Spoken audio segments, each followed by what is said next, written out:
What's happening, people? Back with another reaction, back with some more of the Smiths as we continue through the live album rank.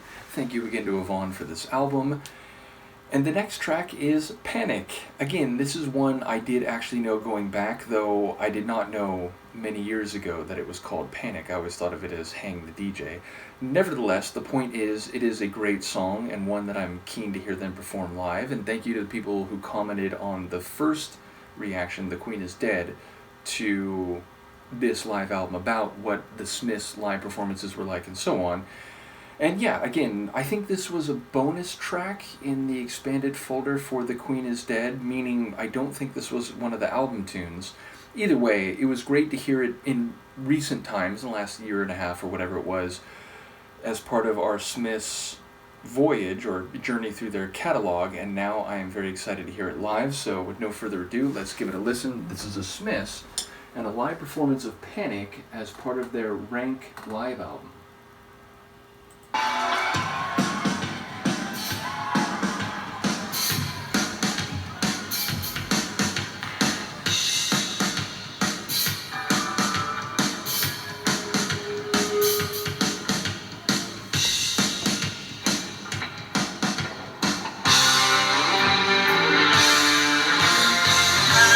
Streets of London, panic on the streets of Birmingham.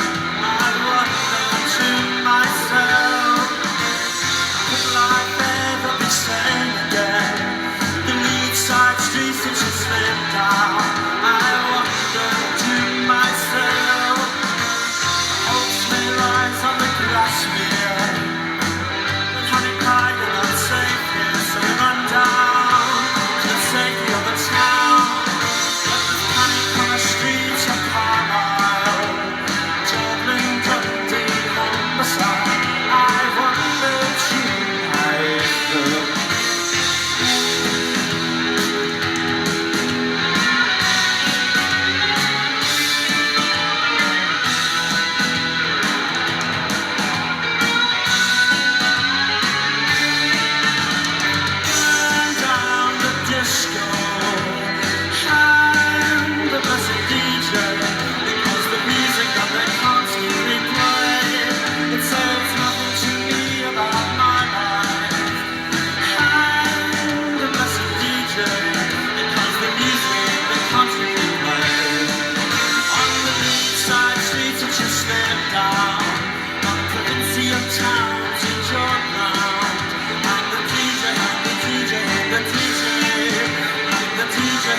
Thank you.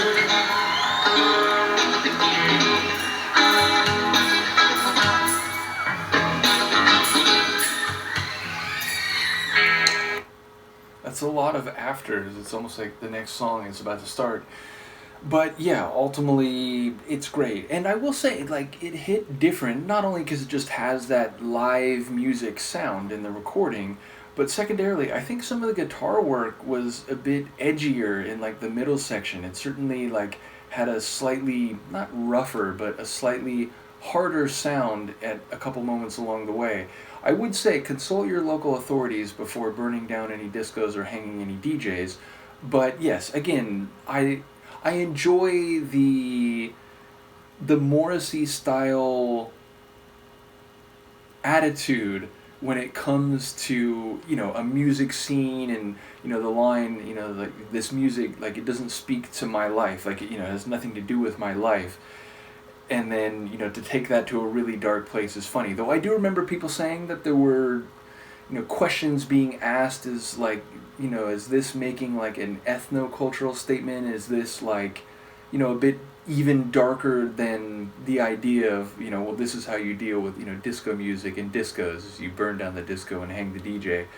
But either way, like, I think it slots nicely into the melancholy and dark lyrical types that come from some of his songs. And ultimately, you know, the controversy aside, I think it has a clever like playfulness to it too, because I doubt many people thought he was genuinely advocating for these things. But again, hearing the lines, it just, you know, it's like, it just seems so very Morrissey.